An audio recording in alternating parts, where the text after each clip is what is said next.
আচ্ছা, আজকের এই মাহফিলে যারা এসছেন কোনোদিন অসুস্থ হন না এরকম কে কে আছেন? হাত তোলেন তো দেখি। ওই যে হাত তুলছে, পাওয়া গেছে, চিরসুস্থ। তোমরা কোনোদিন অসুস্থ হও নাই? অসুস্থ হও নাই?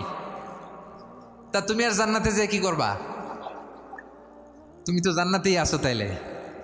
ফেরেশতারা বলবে ওয়া ইন্না লাকুম আন তাসিহু ফালা তাসকামু আবাদা।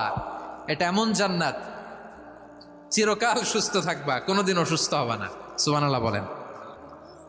ওয়া ইন্না লাকুম আন তাহইয়াউ ফালা তামুতু আবাদা। তোমরা অমর হবা, মৃত্যু তোমাদের স্পর্শ করবে না। সুবহানাল্লাহ। অমর হওয়ার জন্য আমরা কত কিছু করি। জান্নাতে গেলে অমর হওয়া যাবে, ঠিক কিনা বলেন? তোমরা চিরকাল বেঁচে থাকবা, তোমরা আর মরবা না। ওয়া ইন্না লাকুম আন তাশিব্বু ফালা তাহরামু আবাদা। তোমরা চির যুবক থাকবা, আর বার্ধক্য তোমাদের স্পর্শ করবে না। সুবহানাল্লাহ বলেন। এই দুনিয়ার সুখ আনন্দকে নষ্ট করে দেয় বার্ধক্য। মানুষ বুড়ো হতে চায় না। দেখবেন যে দাড়ি যার একটু সাদা হয়ে গেছে কতভাবে ওইটার একটু লুকিয়ে রাখার ট্রাই করে, আছে না নাই? হ্যাঁ, এটারে কলপ দেয়, এটারে কেউ মেহেদি দেয়, এটারে কেউ কেটে কুটে। এই যে আমারও তো পাকতেছে এদিক দিয়ে। এ তো আজ থেকে 5 বছর আগেও তো কুচকুচে দাড়ি ছিল, চুল ছিল, রং ধরা যৌবন, জং ধরে শেষ। এই তো জীবন। This is the circle of life. এটাই লাইফ। এই যে পাকতেছে এইখানে, এইখানে পাকতেছে। This is life. তো মানুষ বুড়ো হতে চায় না। এখন দেখবেন যে অনেক শ্যাম্পু বেরোইছে, শ্যাম্পু, অ্যান্টি এজিং শ্যাম্পু। কি এজিং? Anti ageing. ক্রিম বের হয়েছে, ক্রিম, অ্যান্টি এজিং ক্রিম। এটা বলে অ্যাট্রাকশন লাগায় আর কি, যেটা মাখলে মানুষ আর বুড়ো হয় না। এই শ্যাম্পু দিলে মানুষ আর বুড়ো হয় না। ভারতের একজন ধনকুবের আছে, নাম শুনেছেন না? মুকেশ আম্বানি। ওনার স্ত্রী নীতা আম্বানি, আমি একটা নিউজে দেখলাম যে তিনি গোল্ড ওয়াটার খেয়েছেন। 1 বোতল গোল্ড ওয়াটারের দাম মোস্ট লাইকলি $60,000 $60,000 1 বোতল গোল্ড ওয়াটার। কেন? এটা খেলে বার্ধক্যের ছাপ নাকি চেহারায় লাগে না। কিন্তু মানুষ যতই বয়স ধরে রাখতে চাক এই দুনিয়ার জামিনে, সে কি তার বয়স লুকাতে পারে? আমার কলিজা টুকরা সিলেট, আওয়াজ করে বলেন, এই দুনিয়ার জীবনে বয়সকে ধরে রাখা যাবে? আপনি অমর হবেন জান্নাতে, চির সুস্থ হবেন জান্নাতে। আপনি যদি চির যৌবন থাকতে চান, চির যুবক, এটা পাবেন জান্নাতে। সুবহানাল্লাহ বলেন। ওই জান্নাতে আপনি যেতে চান তো? চান? এভাবে বিশ্বনবী উম্মতের সামনে জান্নাতকে চিত্রায়িত করেছেন, পোর্ট্রে করেছেন। এজন্য বিশ্বনবীর বৈশিষ্ট্য দিয়েছেন আল্লাহ তাআলা মুবাশশিরাম বিল জান্নাহ। নবী হে, আপনি জান্নাতের সুসংবাদদাতা। আওয়াজ করে পড়তে হবে আল্লাহু আকবার। এজন্য আল্লাহ বলেন, ইয়া আইয়ুহান নাবিয়্যু ইন্না আরসালনাকা শাহিদা। ও নবী, আপনারে আমি সাক্ষ্যদাতা করে পাঠালাম, সাক্ষ্যদাতা করে পাঠালাম। মুবাশশিরা, শাহিদা ওয়া মুবাশশিরা, আপনারে আমি জান্নাতের সুসংবাদদাতা করে পাঠালাম। 3 নম্বরে হলো নাযীরা, আপনাকে আমি জাহান্নামের সতর্ককারী রূপে প্রেরণ করলাম। পড়েন সুবহানাল্লাহ। আমার প্রিয় বন্ধুরা, বলেন তো আল্লাহ বিশ্বনবীর কয়টা বৈশিষ্ট্যের কথা এখানে উল্লেখ করেছেন? এই যে মাশাআল্লাহ, আওয়াজ করে বলতে হবে, কয়টা? 5টা। 1 নম্বরে শাহিদান, সাক্ষ্যদাতা। 2 নম্বরে মুবাশশিরা, সুসংবাদদাতা। 3 নম্বরে আমরা আছি নাযীরা, তিনি হলেন সতর্ককারী। বিশ্বনবীকে আল্লাহ তাআলা সাক্ষ্যদাতা করে প্রেরণ করলেন, জান্নাতের সুসংবাদদাতা করে প্রেরণ করলেন, জাহান্নামের ব্যাপারে সতর্ককারী করে প্রেরণ করলেন। 3 নম্বর বৈশিষ্ট্য হচ্ছে জাহান্নামের ব্যাপারে সতর্ককারী। রব্বুল আলামিন বলেন, তাবারাকাল্লাযী নাযালাল ফুরকানা আলা আবদিহি লিয়াকুনা লিল আলামিনা নাযীরা। বরকতময় সেই সত্তা যিনি ফুরকানকে, মানে এই কোরআনকে তার বান্দার উপর নাজিল করেছেন, যাতে করে বিশ্বনবী গোটা মানব মণ্ডলীর জন্য সতর্ককারী হতে পারেন। সুবহানাল্লাহ। বিশ্বনবী সবাইকে সতর্ক করতে এসেছে, আমার প্রিয় সিলেটের ভাইয়েরা। নাকি শুধু আমাদেরকে? মুসলিম অমুসলিম, আস্তিক নাস্তিক, মুমিন কাফের, সবার জন্য তিনি সতর্ককারী। সুবহানাল্লাহ পড়েন। সূরা আলাক নাজিল হলো, তারপর সূরা মুদ্দাসসির নাজিল হলো। আল্লাহ বললেন, ইয়া আইয়ুহাল মুদ্দাসসির কুম ফাআনযির, কুম ফাআনযির, stand up and warn your people. বিশ্বনবী ওহির ভার সহ্য করতে না পেরে কাঁপুনি এসে গেল, শীত লাগছিল, তিনি চাদর গায়ে দিলেন। আল্লাহ বললেন, ইয়া আইয়ুহাল মুদ্দাসসির, হে চাদরওয়ালা, কুম ফাআনযির, স্ট্যান্ড আপ, ফাআনযির, ওয়ার্ন করো, সতর্ক করো। সুবহানাল্লাহ। ওই যে বিশ্বনবী স্ট্যান্ড আপ, দাঁড়ালেন আর সতর্ক শুরু করলেন, এন্তেকালের আগ পর্যন্ত আর বসতে পারেন নাই। ওই যে দাঁড়ালেন, দাঁড়িয়েই রইলেন, উম্মাকে সতর্ক করেই গেলেন, করতেই থাকলেন। আওয়াজ করে পড়েন আল্লাহু আকবার।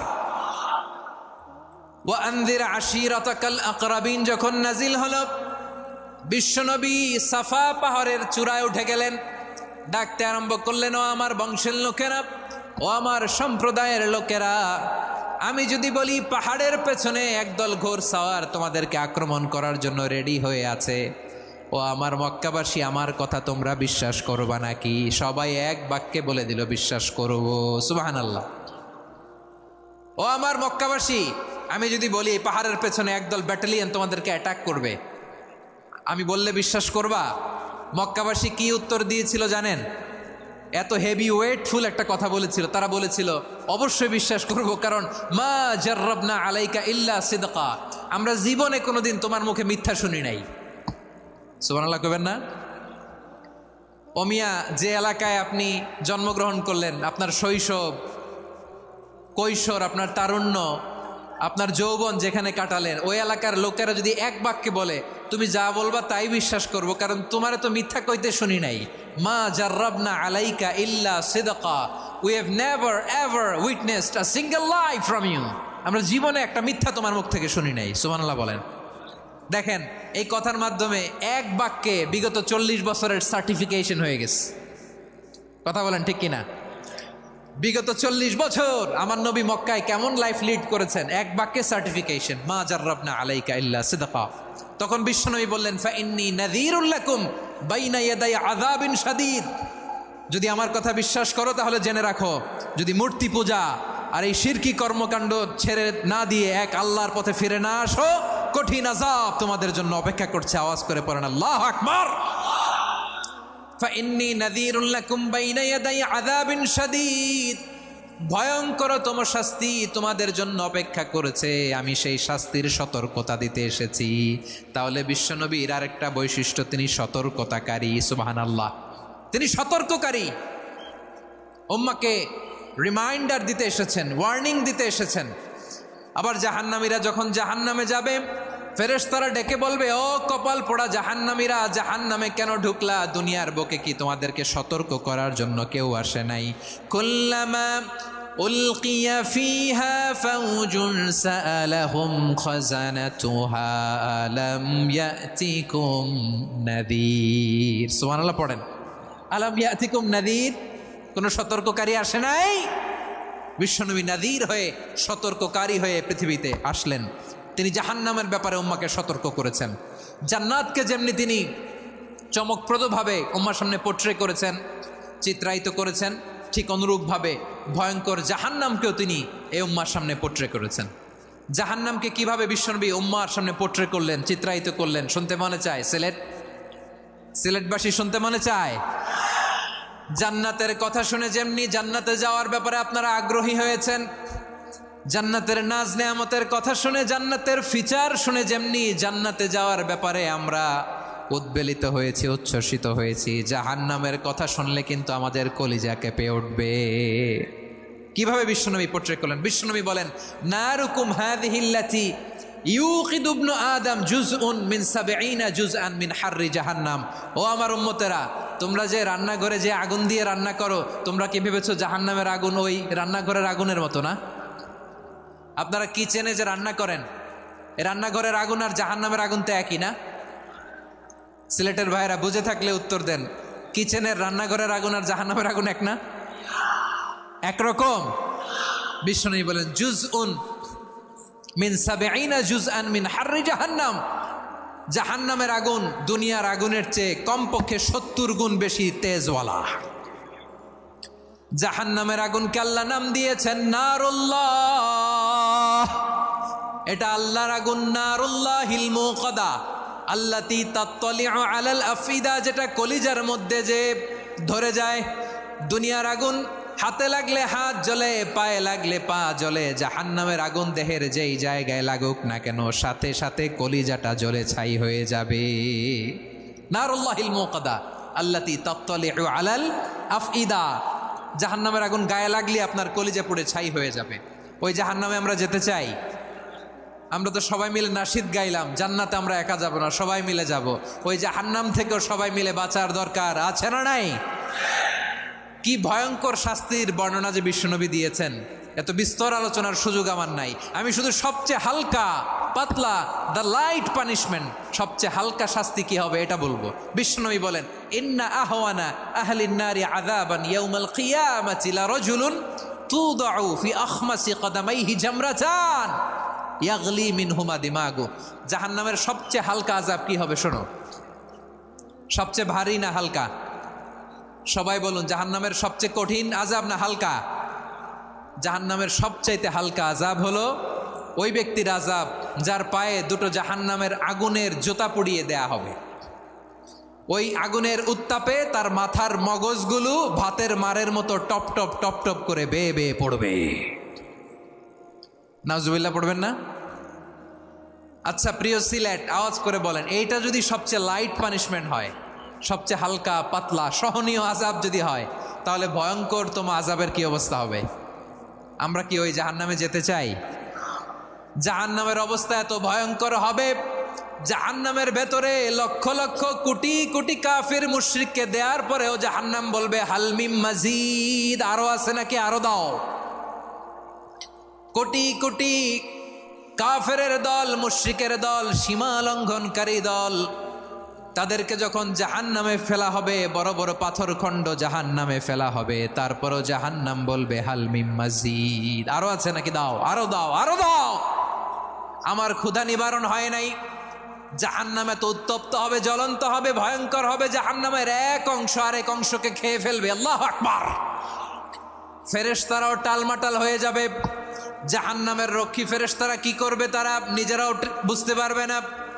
কোটি কোটি মুশরিক কাফেরদেরকে জাহান্নামে নিক্ষেপ করার পরেও জাহান্নাম ঠান্ডা হবে না, শান্ত হবে না, বলবে হাল মিম মাজিদ, আরো আছে নাকি, আরো দাও। তখন আল্লাহ তাআলার কুদরতি পা জাহান্নামের ভেতরে ঢুকিয়ে দিবেন। সুবহানাল্লাহ পড়তে পারলেন না মজা করে? কোনো কিছুতেই যখন জাহান্নামকে শান্ত করা যায় না, আল্লাহ তাআলা তার কুদরতি পা জাহান্নামে ঢুকিয়ে দিবেন। দেওয়ার সাথে সাথে জাহান্নাম থেকে আওয়াজ আসবে, কত কত বিইজ্জাতিকা ওয়া বিকদরিক, আল্লাহ বিইজ্জাতিকা ওয়া বিকারামিক, আল্লাহ আপনার ইজ্জতের কসম, যথেষ্ট হয়েছে, এনাফ এনাফ, আর লাগবে না। সুবহানাল্লাহ বলেন। ওই ভয়ঙ্কর জাহান্নামে আমরা যেতে চাই কেউ? আমরা সব সময় ওই জাহান্নাম থেকে আল্লাহর কাছে পানাহা চাই। আওয়াজ করে বলেন ঠিক কিনা? বিশ্বনবী সব সময় আল্লাহর কাছে আল্লাহর জান্নাত চাইতেন, আল্লাহর জাহান্নাম থেকে পানাহা চাইতেন। তিনি বলতেন, আল্লাহুম্মা ইন্না নাসআলুকাল জান্নাতা ওয়া নাউযু বিকা মিনান নার। আল্লাহ তোমার কাছে জান্নাত চাই, তোমার জাহান্নাম থেকে পানাহা চাই। আবার আমরা যখন দোয়া পড়ি, আমরা পড়ি রব্বানা আতিনা ফিদ দুনিয়া হাসানাতাও ওয়া ফিল আখিরাতি হাসানাতাও ওয়া কিনা আযাবান নার। আল্লাহ দুনিয়ার কল্যাণ দাও, আখিরাতের কল্যাণ দাও, জাহান্নামের আগুন থেকে বাঁচিয়ে দাও, পড়ে আমিন। ওয়া কিনা আযাবান নার মানে কি? আল্লাহ তুমি আমাদেরকে বাঁচাও আগুনের শাস্তি থেকে। এটা বিশ্বনবীর সবচাইতে প্রিয় দোয়া ছিল। নবী যখন তাওয়াফ করতেন, প্রতিটা তাওয়াফে তিনি এই দোয়াটা পড়তেন। রুকনে ইয়ামানি থেকে হাজরে আসওয়াদে যখন তিনি যেতেন, এই দোয়াটা পড়তেন, রব্বানা আতিনা ফিদ দুনিয়া হাসানা ওয়া ফিল আখিরাতি হাসানা ওয়া কিনা আযাবান নার। আল্লাহ দুনিয়ার কল্যাণ দাও, আখিরাতের কল্যাণ দাও। আল্লাহ জাহান্নামের আগুনের শাস্তি থেকে তুমি আমাদেরকে বাঁচাও। আওয়াজ করে সবাই পড়ুন আমিন। তাহলে বিশ্বনবী ওই জাহান্নামের ব্যাপারে আমাদেরকে সতর্ক করেছেন। এজন্য আল্লাহ তাআলা বিশ্বনবীর নাম দিয়েছেন নাযীর, সতর্ককারী, ওয়ার্নার। আল্লাহ বলেছেন, নবী আপনারে আমি শাহিদ মানে সাক্ষ্যদাতা বানালাম, মুবাশশিরান আপনারে আমি সুসংবাদদাতা বানালাম, নাযীরা আপনারে আমি সতর্ককারী বানালাম। 4 নম্বরে ওয়া দাঈয়ান ইলাল্লাহি বিইযনিহি, আপনারে আমি দাঈ ইলাল্লাহ বানালাম। সুবহানাল্লাহ পড়েন। আপনাদের মনোযোগ আছে না গেছে? মাশাআল্লাহ, মনোযোগ আছে তো। আমি তো ভাবছি বোরিং হয়ে গেছে। স্লোগান দিতে মন চাচ্ছে। ওকে, স্লোগান ইজ অন।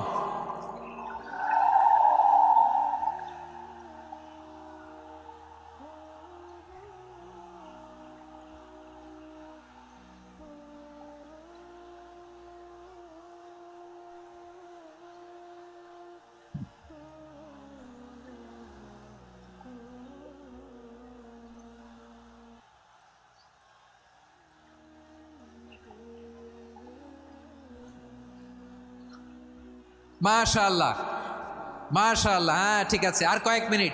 ঠিক আছে, আমার দিকে তাকাও। সাউন্ড হবে না, আমার দিকে তাকাও। বৈশিষ্ট্য কয়টা সবাই বলেনি? 5 আঙ্গুল এরকম উঁচু করে আওয়াজ করে আমাকে দেখিয়ে বলো তো, বৈশিষ্ট্য কয়টা? বলে ফেলেছি কয়টা? রইল কয়টা? 4 নম্বরে দাঈয়ান ইলাল্লাহ, সবচেয়ে গুরুত্বপূর্ণ পয়েন্ট। আমার দিকে তাকাও, আমার সাথে কানেক্ট করো। অনেক কিছু বলার আছে, আমার দিকে তাকাও। দাঈয়ান ইলাল্লাহ, বিশ্বনবীকে আল্লাহ তাআলা দায়ী করে পাঠিয়েছেন। বিশ্বনবী কি মানব মণ্ডলীকে নিজের দিকে ডাকে? দুনিয়ার দিকে ডাকে? কার দিকে ডাকে? দাঈয়ান ইলাল্লাহ বিইذনি, আল্লাহর আদেশে আমি আপনাকে দায়ী করে পাঠিয়েছি। বিশ্বনবী মানব মণ্ডলীকে আল্লাহ তাআলার দিকে ডাকতেন। আল্লাহ তাআলা বলেন, ومن أحسن قولا ممن دعا إلى الله وعمل صالحا وقال إنني من المسلمين। তার চাইতে ভালো কথা, শ্রেষ্ঠ কথা, কল্যাণকর কথা আর কার হতে পারে যে মানুষকে আল্লাহর দিকে ডাকে, সৎকর্ম করে আর বলে আমি হলাম মুসলমান। সুবহানাল্লাহ বলেন। এবং এই যে দাওয়াতি কাজ বিশ্বনবী করবেন, এটার একটা মেথডোলজি আছে। বিশ্বনবী কিভাবে দাওয়াতি কাজ করবেন উম্মার মাঝে, এটাও আল্লাহ তাআলা দাওয়া মেথডোলজি তিনি শিখিয়ে দিলেন। তিনি বললেন, উদউ ইলা সাবিলি রাব্বিকা বিল হিকমাতি ওয়াল মাউইযাতিল হাসানাতি ওয়াজাদিলহুম বিল্লাতী হিয়া আহসান। নবী হে, আপনি মানুষকে আপনার রবের দিকে ডাকুন প্রজ্ঞার সাথে, বিচক্ষণতার সাথে, সুন্দর কথামালা দিয়ে, উপদেশ দিয়ে। আর যদি আল্লাহর দিন প্রচার করতে যে কারো সাথে তর্ক করতে হয়, সর্বোত্তম পন্থায় সেই তর্ক করেন। পড়েন সুবহানাল্লাহ। উদউ ইলা সাবিলি রাব্বিকা বিল হিকমা। আমরা হিকমতের সাথে দাওয়াতি কাজ করতে চাই। হিকমা মানে কি? হিকমা মানে হচ্ছে knowledge plus common sense equals to হিকমা। আল্লাহর দেয়া কোরআন সুন্নাহ এবং আপনার কমন সেন্স দুইটাকে একসাথে মিক্স করলে এটা প্রজ্ঞা হিসেবে রিফ্লেক্ট করে। শুধু কোরআনের আয়াত মুখস্থ করলেই হবে না, হাদিস মুখস্থ করলেই হবে না, এটা কিভাবে উপস্থাপন করতে হবে সেটাও জানার দরকার আছে না নাই? কি বলতে হয়, কতটুকু বলতে হয় সেটাও জানার দরকার আছে না নাই? সেটার নাম হচ্ছে হিকমা, প্রজ্ঞা। এই প্রজ্ঞার সাথে, বিচক্ষণতার সাথে আমাদেরকে দাওয়াতি কাজ করতে হবে। বিষ্ণু ইসলামের দাওয়াতি কাজের পন্থা দুই একটা শেয়ার করে আলোচনার ইতি টানবো ইনশাআল্লাহ। গ্রাজুয়ালি দাওয়াত দিতে হবে, একবারে সব না। অনেকে নতুন দিনে ফিরে আসে, আজীবন খারাপ কাজ করেছে, অন্যায় অবিচার জুলুম করেছে, তার জন্য দিনে ফেরার রাস্তা খোলা আছে না নাই? সে যখন ইসলামে আসে একবারে আপনি সব চাপিয়ে দেবেন না। নতুন কেউ দিনে ফিরেছে, ইসলাম মানতে চায়, আপনি যদি বলেন তোর 5 ওয়াক্ত নামাজ পড়তে হবে, রোজা রাখতে হবে, তাহাজ্জুদ পড়তে হবে, তোর দাড়ি নাই কেন, তুই তো জাহান্নামে যাবি, এরকম অনেকে বলে কি বলে না? বলা যাবে না, এগুলো বলবেন না। দাওয়াত দিতে হবে গ্রাজুয়ালি, ধীরে ধীরে মানুষকে বোঝাতে হবে। একবারে ইসলামের সব মানুষ মানতে পারে না। আপনারা কি জানেন মদের হারাম হওয়ার বিধান একবারে আসে নাই। প্রথমে বলা হয়েছে মদে কিছু উপকারও আছে, ক্ষতিও আছে, তবে উপকারের চেয়ে ক্ষতি বেশি। সাহাবারা সাবধান হয়ে গেল। এরপর বিধান নাজিল হলো, তোমরা নামাজে যাওয়ার আগে মদ খেও না। 5 বেলা সাহাবারা আর মদের কাছেও যেতেন না। আরো সাবধান হয়ে গেল। সব শেষে ইন্নামাল খামরু ওয়াল মাইসিরু ওয়াল আনসাবু ওয়াল আজলামু রিজসুম মিন আমালিশ শাইতান ফাজতানিবু। মদ জুয়া এগুলো শয়তানের কাজ, এগুলো থেকে বিরত থাকো। সবাই মদ খাওয়া থেকে একেবারে বিরত রইল। মদের মটকা হাড়ি ভেঙে সবাই মদিনার রাস্তায় ঢেলে দিল। মদের পানিতে পুরো মদিনার অলি গলি সয়লাভ হয়ে গেল। বলেন সুবহানাল্লাহ। তাহলে মদ কি একবারে হারাম হয়েছে? প্রিয় সিলেট আওয়াজ করে বলেন, মদের বিধান, হারাম হওয়ার বিধান এটি কি একবারে হয়েছে? কেউ যদি ইসলাম মানতে চায় একবারে তাকে সবকিছু চাপিয়ে দেয়া যাবে না। আমাদের কাছে অনেকে আসে, আয়সা বলে, হুজুর আমার মেয়েটা পর্দা করে না, হুজুর পর্দা করে না, ওর জন্য দোয়া করেন। তা আমি বলি বয়স কত? বলে 22। তো 22 বছর বয়সে আগে কি করছেন? আগে পর্দা করাইছেন? না, করাই নাই। তো এখন তো আর হবে না। এখন তাকে আস্তে আস্তে বুঝান যে মা শালীন পোশাক পরো, একটু শালীন, যেমন আছো তেমনই থাকো, শালীন পোশাক। শালীনে অভ্যস্ত হলে বুঝান, মারে একটু মাথায় কাপড় দাও, একটু হেজাব করো। ওইটাতে অভ্যস্ত হয়ে গেলে এরপরে তাকে নিকাবের দিকে আপনি আহ্বান করেন। ওইটাতে অভ্যস্ত হয়ে গেলে হাত মোজা পা মোজা যদি করতে চায়, এইভাবে গ্রাজুয়ালি আগাতে হবে। প্রিয় ভাইয়েরা, সবচেয়ে গুরুত্বপূর্ণটা আগে, তারপরেরটা পরে।